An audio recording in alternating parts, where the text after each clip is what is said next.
So tell us, who are you, so that people can already know you? And Sally, whenever you want, you can come up as well. Okay. Go ahead. So my name is Mbwana Alliy. I'm from Tanzania in East Africa. I've lived in the UK for 11 years. I worked in aerospace, did my first engineering degree there, so engineering by training. And then I moved to the US, spent 11 years there, business school at Stanford, then worked at Microsoft as a product manager for the Excel team. And then I moved back and did VC for a little bit in San Francisco. And then I joined and I started a fund called Savannah Fund in East Africa, out of Nairobi, that invests across Africa in general. And that was in 2012. So I've moved back to Africa after, I guess it was a time, 19 years. But actually, I'm moving back to Tanzania because Nairobi is where I started the fund. I'm moving back to Tanzania this month. So I'll be 22 years away from home. Oh, wow. So welcome back to your home then. Yeah. Sally? Hi, my name is Samir Abdelkrim. I'm very honored to be there with you. I am French. I am originally from Algeria, North Africa. And I live in Africa since the last 2 years. I have a media and a consultancy named startupliz.com, which is covering innovation in emerging markets. It's the first French-speaking blog doing it with my partner in India. And what I do, because I'm also a tech reporter for Le Monde, a French newspaper, I explore ecosystem in Africa, and I've been in more than 15 countries so far. Well, so as you gather, we're going to talk about Africa, especially Sub-Saharan Africa. So as all the panels we've done so far, there will be 2 keynotes by these 2 gentlemen, and then we'll enter a Q&A.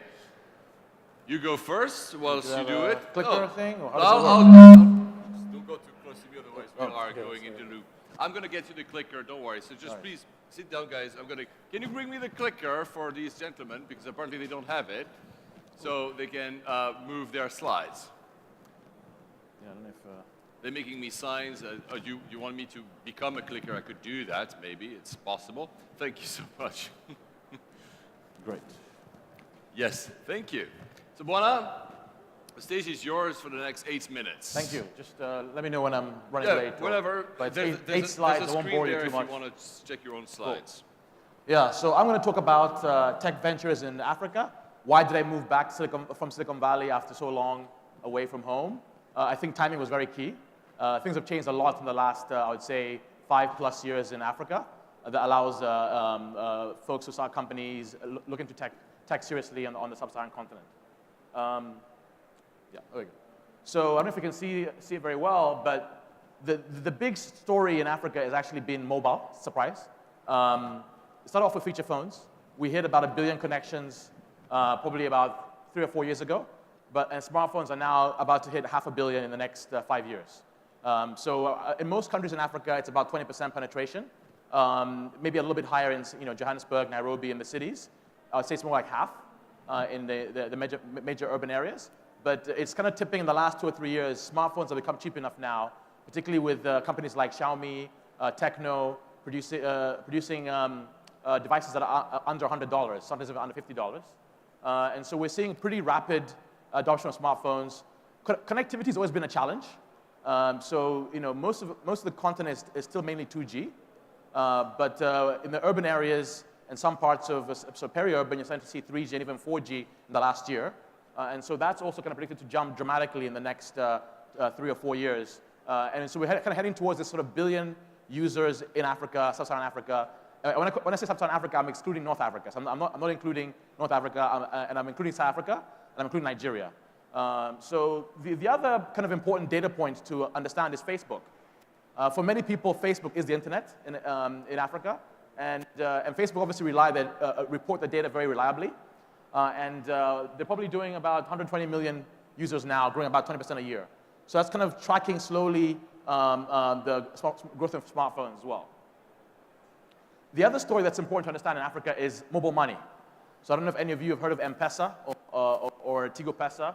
So I would say about 10 years ago, this started in kind of in Kenya. Safaricom, a mobile operator there, introduced a way to sort of transfer value through airtime, and that took off dramatically. And amazingly, the central bank allowed it to continue to grow under the financial inclusion banner, where they realized that in Kenya you had a population of about 40 million with less than 3 million people have bank accounts.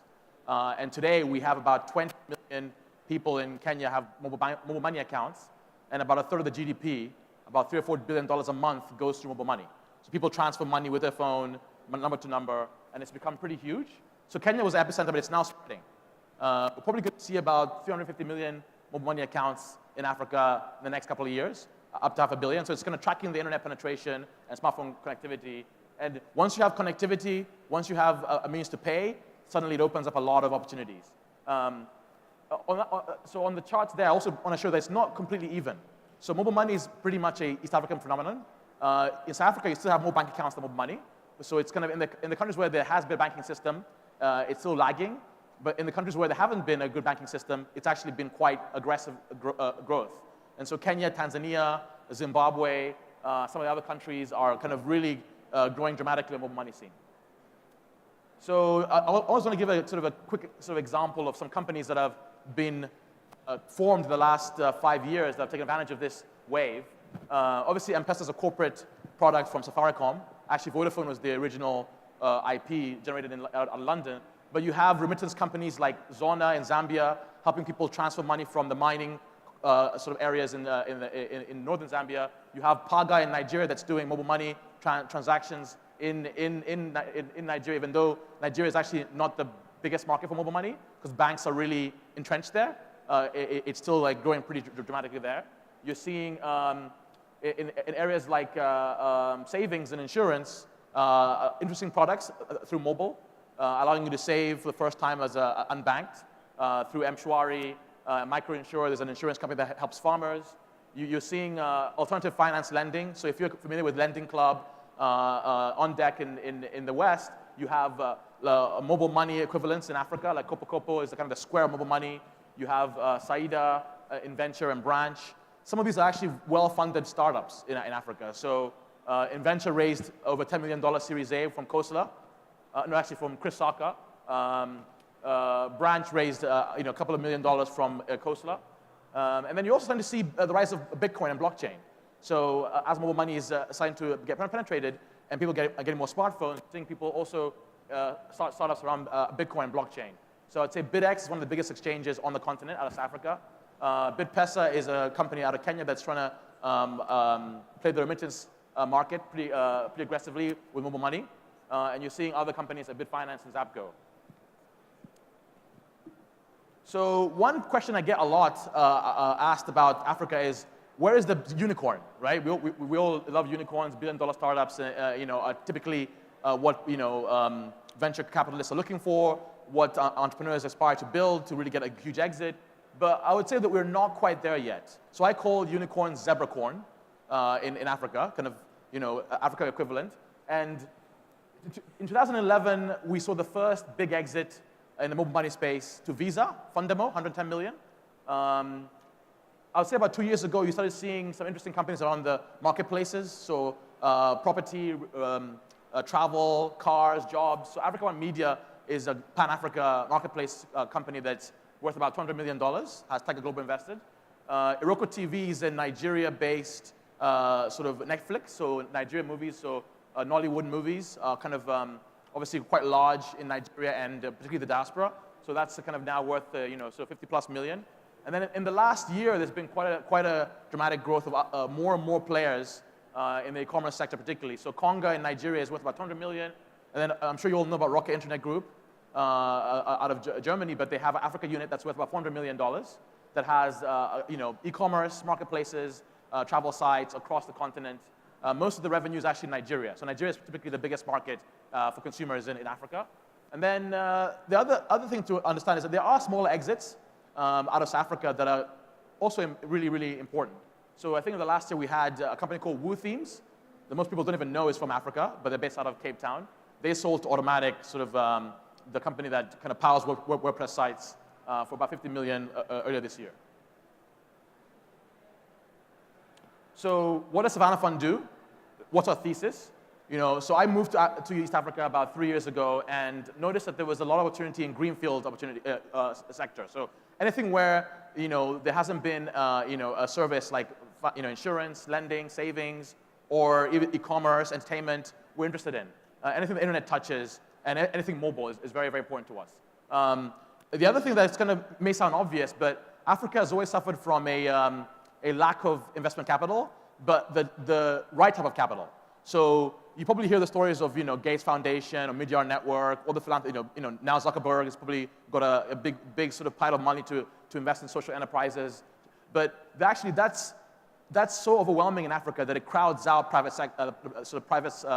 capital investing in businesses. And so we're not an impact fund. We're trying to be what I call a vanilla VC, because it's so hard to even call yourself a VC in Africa because everyone assumes you're doing charity in Africa. And actually, not only that, it often distorts entrepreneurs' perspective on raising money because they think it's free money. Governance can be quite tough. So we spend a lot of time in our accelerator actually teaching what it means to take external private capital. And it's not like taking a grant from Gates Foundation. And to build a really high growth, successful company, you need to have a private sector mindset. So we're bringing that to Africa. There's not many people doing that. There are way more entities doing grants and soft investments in Africa than there are private sector. So our portfolio so far has been spread across 6 countries. We've invested pretty much in the major regions. So on the East Africa side, obviously where I'm from, Tanzania and Kenya, we've done 9 startups in e-commerce, in the logistics space, in the financial services space. So we've done 9 in Kenya, I think 2 in Uganda, and actually, weirdly enough, 0 in Tanzania where I'm from. Just because we've not seen anything interesting there yet. But now that I'm moving back, hopefully I'll do some deals. And then in Southern Africa, we've also seen interesting startups in the e-commerce space, in the enterprise sector. We have one Bitcoin investment in Zimbabwe. So why Zimbabwe? Small country relatively. Well, Zimbabwe has, I think, 7 official currencies. They have no national currency. The Zim dollar is completely obsolete and it doesn't exist. So we think that Bitcoin will thrive there because the sort of environment allows for, I guess, an 8th currency that might be superior to all the other currencies. Currency risk is a huge factor in Africa. In the last year, we've had, I think, a 30-40% sort of decline against the dollar for major African currency. In fact, the Zambian kwacha, 100% decline. So they kind of got hit with China as well, because China is a major export market for them with the copper. And so the currencies in Africa are pretty they weaken pretty dramatically. So I think a majority of our gains in the last year may be wiped out in the sort of e-commerce sector just because of currency risk. It appears on our documentation for investors about 50 times. Currency risk, currency risk, currency risk. So most of the companies I try to advise to $1 billion if they can, if they're enterprise. But if you're in certain countries, you can be really highly exposed. So Nigeria is obviously the biggest market, and so we're starting to get into that market more aggressively in the last 2 or 3 years. We've done 3 startups there. Ghana is also a compelling market talent-wise. And so the challenge now is how does a VC cover all this massive land, mass? It's pretty hard. Most of those companies we've invested in are actually accelerator companies. So they come to us in Nairobi for about 4 or 5 months, and they go back to their home country. So that's how we solve it. And then South Africa has a more mature VC ecosystem. So we tend to find more follow-on investors there that can help us out in deals that we're doing. And so West Africa is really where we suffer a lack of someone to help us there. So we're looking for a West Africa partner. And we want to ramp up our consumer investments there. Yeah, so who's behind this? You heard about myself, Mbwana. So I worked in the US, UK, and came back. Eric Herzman is also a partner in the fund. He was a founder of iHub, which is a workspace. Our office is based in Nairobi. Also a founder of Ushahidi, which is like a crowdsourcing platform in Kenya that's very popular, and Brick, which is like a Internet of Things startup, trying to tackle the internet connectivity issues in Africa. And then Paul Bregel, who you probably saw yesterday, and we'll see again today. He's involved in many funds, but he's helped get the Savannah Fund off the ground and connect us to some important investors. And he comes in probably twice a year to help me out in East Africa, West Africa, and South Africa. Obviously, he's a super connector and very important as far as other funds, whether Europe, Southeast Asia with Golden Gate Ventures. So he's been very instrumental. That's pretty much it. I'm done. Well, thank you very much. Time-wise, that's okay?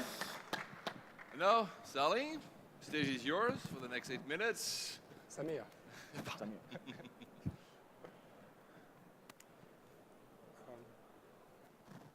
Well, that's me. Oh, there you go.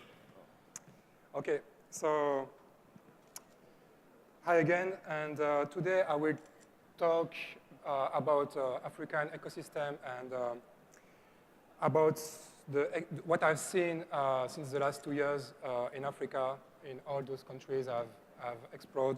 So, as I was explained just before that StartupBricks.com, my company, we are based in Africa, which I represent, and also in India with my associate, who is based in Bangalore. And our job, actually, is to connect French entrepreneurs, French startups, MNCs, with emerging ecosystems.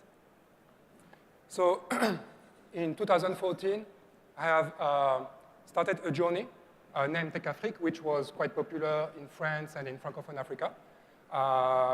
And I've been in so many places in West Africa, for example, in Senegal or Nigeria, in Southern Africa with Botswana, in East Africa, I've been in Rwanda or Kenya, in North Africa.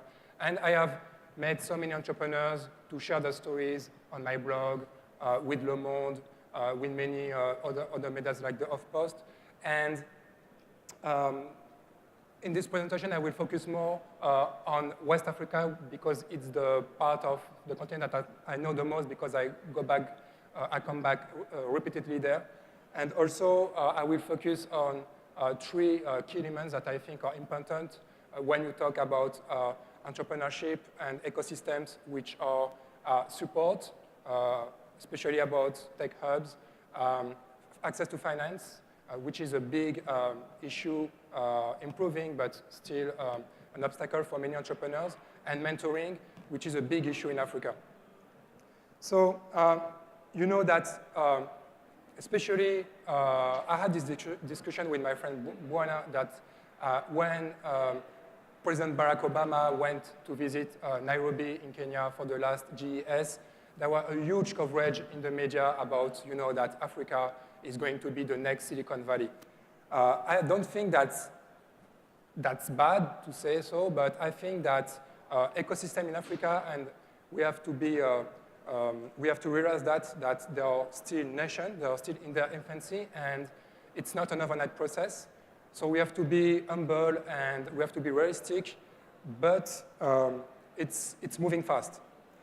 So how it starts?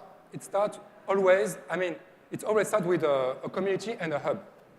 You know that when you talk about innovation and ecosystem, we always think about government support, policies, and it's true that if you go to Silicon Valley or even in emerging markets like Chile, for example, or Singapore, the government is really pushing entrepreneurs, is funding entrepreneurs, and even in Lebanon, the Central Bank of Lebanon is helping entrepreneurs, Banque du Liban.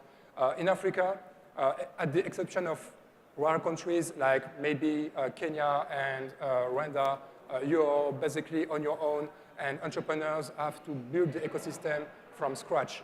I like this picture because the story of CC Hub, the co-creation hub, is very interesting. And it's a narrative that you can find in every other countries. For example, in Nairobi it's iHub. In Lagos, 3 years ago, this tech hub didn't exist. There were just a bunch of people with diverse profile, tech entrepreneurs, diaspora entrepreneurs, developers from Lagos. And they said, what can we do to educate our people, our district, our city, the young people in our district, in our city with technology, and how can we make them find solutions locals for the local problems they are facing that are huge in Nigeria. I've been in Lagos and I can tell you that it's definitely a difficult place, bad governance, corruption, infrastructure, healthcare, education. So they decided to organize a boot camp and an hackathon.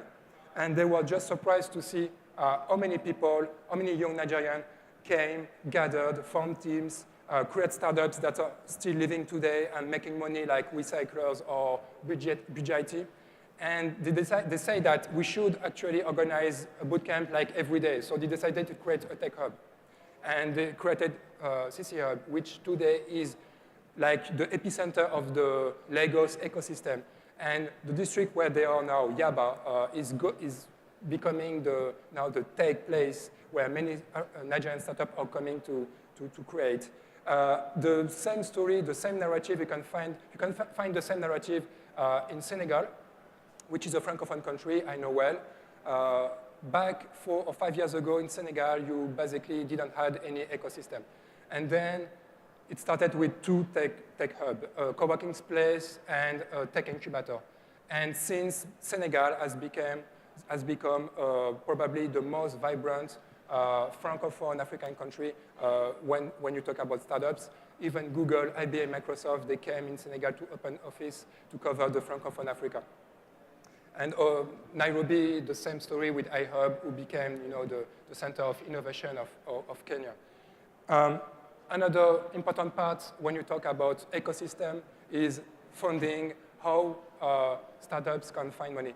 Mbwana has made a very bold and a very interesting presentation about how access to finance is real. It's not just, maybe 5 years ago, Africa for foreign VCs was like a terra incognita, but it's moving. The image is changing, and it's more possible for an African startup to find money.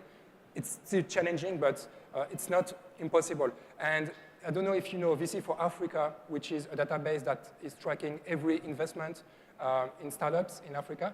They have tracked more than 100 investments last year that have created more than 1,000 jobs.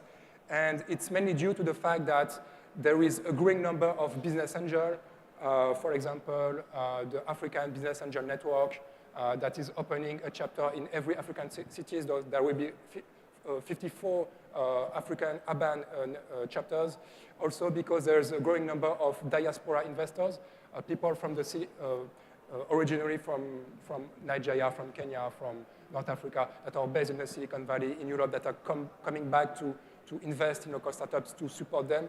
And also there is a growing number of local funds, like Savannah Fund, but also like EcoVC in Nigeria. You can go to Ghana, and there is a very good incubator there called MES that will launch its own incubator. In Senegal, Francophone country, you have the very first VC fund named Teranga Capital that will start operation next year. And even but also there are more and more investors coming from abroad, like Tiger Global that is very aggressive in Nigeria. Also from France, focusing on Francophone Africa, there is IEP, who is about to create no less than 10 VC funds in 10 African countries in the next 10 years. So there is also some success stories like Mbwana mentioned, like for example, Iroko TV, Paga, but I would also mention hotels.ng, Weza Tele in Kenya, Mkopa, Soko, and many others that shows that things are moving very fast that we can think about Africa. And also, investors are more risk adverse time after time. Usually, they don't like to invest in technology ventures because they think it's too risky, but it's changing now. And another big aspect I've noticed, actually, it is as important as access to finance, is mentoring. Many African startups are failing, are dying because they lack good mentors. And that is linked to the fact that there are not enough entrepreneur space in Africa, not enough incubators, not enough accelerators, not enough co-working spaces. Today, there is between 150 and 200 tech space in Africa. But when you talk to specialists, to entrepreneurs on the ground, they say that we need maybe 10 more. But what I've seen changing, and what is a very interesting trend to watch, is that there is a growing number of diaspora entrepreneurs that are coming back in Africa that with a lot of experience, with a lot of international connection, with a lot of know-how and expertise, and they are helping startups. And sometimes they join some teams. And I've talked to Tommy Davis, which is probably one of the biggest tech angel in Lagos. And he told me that the fact that having a diaspora member in your team for an African startup gives you a huge advantage because it makes you more open to new ideas, to new innovation, and more prepared to face the global competition. And that's why I'm convinced that today the African tech entrepreneurship is solving local problems with a growing international mindset. It will not take, it will not happen overnight. It will take 1 year, 2 years, 5 years, maybe more. But I'm pretty sure for all those regions, if you combine this with the data in the first slide that Mbwana have shown about the big numbers in the mobile, that the next Mark Zuckerberg and the next Steve Jobs will be African, and I'm pretty sure of that. Thank you very much. Thank you, Samir. You take your seat back, or whichever you want, actually. You can choose your seat. There are many on stage. I'm going to start with you last. The last slide you said, you just said the next Google will be in Africa. And I certainly agree that probably one of the biggest, if not, no, I would say the biggest untapped talent resource in the world is in Africa. There's actually a company, maybe you know because you've been traveling there, it's called Andela, by Jeremy Johnson, is actually working in Nigeria and helping educate engineers, devs. The question I have, though, is, if I'm listening to you, and I'm going to play a little bit of candid, because I assume a lot of the people either watching us through this nice camera that is tracking us today, or in the audience don't really know about Africa. Do you think that with the current state of, and I know that all the countries are a bit different, are the startups, are the entrepreneurs looking into solving issues that are national or citywide, or are they already thinking as a continent or even further? I'll ask you both a question. Even further. I think one of the difficulties they face is they don't have enough money.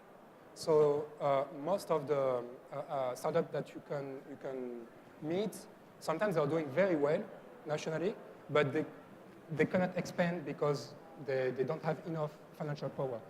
But when they raise money, they go outside the markets and they want to scale across Africa and even globally. For example, one of the startups I've met in Lagos and his investor was Tommy Davis, was Proxil, which is an application to detect counterfeit in the medical sector, false drugs, you know. Yep. And they raise money. So they are in Nigeria, they raise money, and now they are expanding in Pakistan. And they will expand in the US. So the fact that you have to make your business scalable, it's very important for African startups. Mbwana, you agree? So I'm less optimistic, actually, surprisingly, based on experience. As an investor, 21 startups in 6 countries. It highly depends on where you invest. So for example, South Africa has a really good world-class talent. For example, AWS was actually founded in Cape Town, and they have 200 staff in Cape Town. So that's Amazon's cloud infrastructure. And we see most of the exits coming out of South Africa.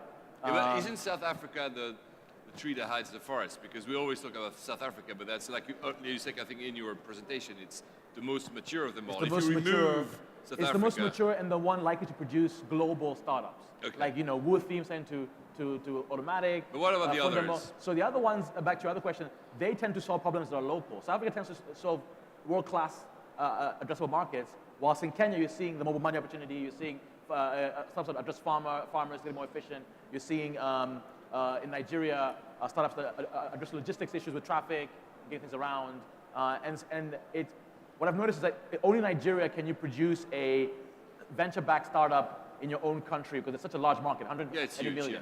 Whilst in Kenya, in my experience investing in 9 startups there, it's very easy for entrepreneurs just to get comfortable and stay in Kenya and wonder why they can't raise money because they're not addressing East Africa. They're not going to Tanzania, Uganda, Ethiopia. And so investors go, great, you built like a great application, but it's only working in Nairobi and Mombasa. You need to find other cities or other countries around you. So actually getting, back to the mentoring piece, getting an entrepreneur to understand to build a zebra coin, you need to go beyond your home country, unless you're in South Africa or Nigeria, is absolutely huge. Yeah, just for those who don't to realize the scale of Nigeria, Nigeria is poised to overtake the US by 2050 in terms of population. That's a very massive country. Some people say before, I mean, you know how these projections are made. So now, it's already so hard. I worked in Asia. We had a panel about Southeast Asia yesterday. We'll have another later today about APAC, China. it's already so hard to do cross-border investing. I mean, it's, you know, even within Europe, within like mature markets like Western Europe, it's really hard. You have, you know, you have VCs from the Silicon Valley that will hesitate investing in Europe. So how do you solve that even simply within Africa? Because you just mentioned you have to scale within Africa. Is it actually, and you mentioned both of you that the governments didn't seem to be helping a lot. It was more either from community or from private entities. How do you solve this? How do you tell a startup to scale in a neighboring country if there's no help regulatory-wise? The short answer is Mauritius. Well, that's a short answer that applies to a lot of other countries. Yeah. So the fund is out of Mauritius. We invest out of Mauritius and allows us to invest into African countries. It's the hub for private equity investments into Africa. And also, but not only that, when startups start to scale beyond their home country, they often reincorporate in Mauritius to take advantage of that hub effect. So many tax advantages, but also governance, right? Because some of these countries, for example, take the Zimbabwean investment in Bitcoin, probably the hardest investment I've ever done in my life, as far as paperwork, lawyers, the lawyers charge a massive amount of money, they don't understand startups, government takes forever. In fact, in Zimbabwe, they charge you $2,500 just for the privilege of investing there, right? So if you're doing an accelerated investment of 50K, it can be, challenging. But then, we want to reincorporate, the Zimbabwe investment in Mauritius or Singapore or US Delaware in the future for the Series A or maybe even a bigger seed round. So how we work is we invest in those countries in the first round, accelerate or receive, and then we mentor them, accelerate them, and reincorporate them in a jurisdiction that makes sense. Typically it's Mauritius if they're going Pan-Africa, or if they're like maybe a MEST company from Ghana, which is like a training, or maybe it's an Andela company, they might be in the US already. So it's kind of weird, but the center of Africa is often not in Africa. So Dubai, Mauritius, Singapore tend to play a much larger role in the financing aspect of Africa than you'd imagine, because just many countries are still trying to keep up with, they just haven't got the legal infrastructure to support startups. I'm gonna ask you the same question. I'm just gonna add something.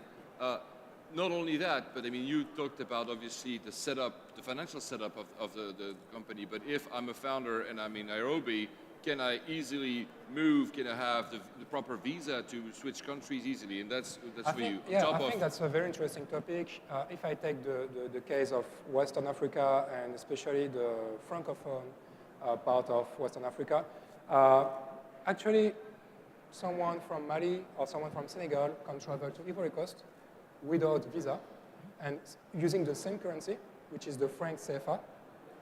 We forgot that we all say that it's just in Europe, but it's in Africa. In Africa, with the CDAO, it's the, I don't know to explain, it's the economic union of West Africa. You can travel in every Western African country with one passport, no visa, and the same currency. I can go from Senegal to or Ivory Coast to Lagos without having to get a visa, and I can go to Ivory Coast to Senegal and keeping the same currency. I don't have to change. The problem is, I think it's a question of mindset. And for example, when I was in Senegal, and I spent many times in the tech incubator there named CETIC, and they said that there are startups that are doing well locally, but they are not growing. They are not going regional. And I'm not talking about scaling to the continent, just in the region, in the neighboring countries. And they said that they are trying to launch, they need to educate people because people don't have information about what are the opportunities in Mali, in Ghana, in Ivory Coast. So they are launching a new program. It will be a Pan-African incubator, accelerator, where people from the CDAO region can come to Dakar, create their startups there, and create a network, and every startup can either stay in Dakar or go back to that country, but they will have this know-how, they will have this knowledge of how to do business in another country than their own, So I think it will take time, and I think it's the mindset. It's people, when they're trying to solve a problem, they think that if I solve this problem in my city, in my country, I've done the job. Maybe it's question, I think it's a question of vision also. But that's not only in Africa. I mean, you see that and a lot of countries also in Europe also does. It's maybe because there are not enough success stories.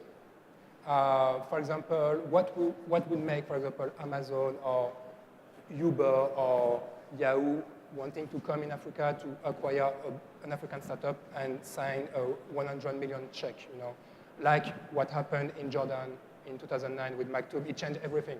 Yep. When Yahoo came and acquired Maktub, it was the beginning of the spark, Arab startup revolution. Yeah. We don't have that yet in Africa. I think the ambition are still too small. And you mentioned, because you just mentioned this initiative, and you mentioned in your talk the lack of mentorship, because also the absence of success stories means that it's a very nascent ecosystem, that there's not enough people. Is there a way? Do you find, would there be a way to actually engineer that, besides creating the success stories, make people like people like here, people in Europe, people in the US come and help for any reason? Would you see something that bridges that could be built to actually create? And then the other side, the other end as well, because there's a lot of lessons that could be learned from Africa. You mentioned M-Pesa and others to other regions. So you see, is there a way to engineer that? You have to be very careful. It's actually a very delicate subject that I take very seriously, because I'm obviously Silicon Valley educated, trained, but I'm Tanzanian, and I go back to Kenya, but I'm still seen as a foreigner, right? So, I invested in 9 Kenyan startups and 0 Tanzanian startups, But the mentoring aspect, it's important to have local role models. And I have a somewhat controversial theory about the issues in Africa around this, is that particularly places like Kenya, which has a high corruption, in fact, I think a week ago, the president announced on live TV that corruption was a national crisis. And I've seen entrepreneurs in Kenya, a lot of them, they look up to the wrong role models. So they look up to corrupt ministers. And so when they come to me for advice, how do I grow my startup? I say you have to work hard, you have to be lean, you have to talk to customers. I say all these things, but they're often saying, no, I just want, how do I get that contract? Is there someone I pay on the side to get that contract? How do I become like that? Or how do I get that huge donor money from USAID? How do I get that $10 million check from USAID, right? I'm like, is your goal in a startup to build a product and serve customers, or is it to find the cheapest way, easiest way to get that pot of money from USAID, the government, right? So creating local role models. So for example, our accelerator, we don't let anyone who's a consultant in. We don't let anyone who hasn't built a startup in Africa in. We're very selective. When we bring role models from, or mentors from the West, so we've had like great mentors from Silicon Valley come in into the iHub, we always make sure that we educate them about what it means to be an entrepreneur in Africa. So for example, one common advice that American entrepreneurs give to African entrepreneurs is, hey, set up a vesting schedule and give equity to your founder, to your founders to incentivize, because basically the entrepreneurs in Africa always say we can't afford to pay our employees, and the answer is equity, vesting schedule. But they forget that in Africa there isn't a culture of that yet. There isn't a culture, and not only that, the tax system doesn't necessarily allow that. So in Kenya you would get taxed adversely for having a vesting schedule equity scheme. And so that's a point that comes up over and over again. Vesting schedule is the best advice, but I go, wait, how can we Africanize this advice? And we've found ways to do that, right? Maybe we do a bonus scheme or something. But that's an example, just a swift example of when you have a mentor from the US to build a startup coming to Africa, they might be inspirational. Maybe they're the founder of a big company that sold, been through that whole process, but they don't understand African context. So building local role models is really, really important to kind of bridge that gap. You have to. Oh. Well, on that, because we're already running late, sadly, is there one question from the crowd that you want to ask? If none, I'll have to conclude. I wanna though say something as well. You guys should absolutely talk to Joyce Kimp. She'll be joining me on the panel for APAC later on, and she's building an open source remittance system, so a financial system that also could be very useful for Africa, because that's so I know Joyce. I know Joyce very, very well. She's one of the mentors who's come in and helped out. Oh, see, so you have. She's come to the iHub and very supportive of her work, particularly in areas where, for example, cryptocurrency or cryptographic techniques, or just really good mentors in fintech space are lacking in Africa, right? Yes, you're able to build a wallet app, but how do you build a bank-grade wallet app? Or how do you, take advantage of the cryptocurrency revolution? So you need mentors like her, bringing in Stella into Africa to help boost. She's trying to develop a sort of. But that makes me think a question, and maybe Samir can take it, because you just mentioned the African Union, where the France CFI is active. So there's still a role for the government. What I'm hearing from both of you is that, well, the government, since you talked about corruption, you talked about heavy taxes, you talked about maybe also a lack of culture, entrepreneurship culture. Do you think at one point, will there are many different governments. I know it's a very generic question, but can and will the government step in to also kind of help, whether it's for financial schemes? Is it happening already? It does, but in very few countries. It does in Kenya. It does in Rwanda also. I've met the ICT minister of Rwanda, and he told me that next year they will launch a 100 million fund to fund Kenyan, Rwandan startups, but also Kenyan African startups that want to create value in Rwanda, in Kigali. So, but in Rwanda, they have a vision. And I think that's missing is a vision about what do we want to do for entrepreneurs. It's just an exception so far in Africa to have such countries, in my opinion. But it's possible. Yeah, it will happen. You know, I was in Chile when the president Peña decided to launch Startup Chile. It took like 5-6 years. He said, you know, it's on the track. You know, So what I would say is bring some of these government heads to this conference.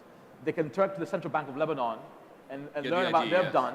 But they have to have influence and power when they go back home, right? Yes. So for example, in Tanzania, we have a new president, Magufuli, who's in the first 3 weeks of his tenure, he's like revolutionized the country. So you need a combination of both a strong leader who can get things done, division, and exposure to like, you know, conferences like this where they can learn, well, wait a minute, central bank actually, really played a massive role in Lebanon's ecosystem. And maybe we can learn from that. So if they don't see what's going on outside of their home country, what's working, they won't get the idea. If you haven't got a strong leader who can get things done in a country, you won't get anywhere. So you need both. And on that, guys, thank you very much. Yeah.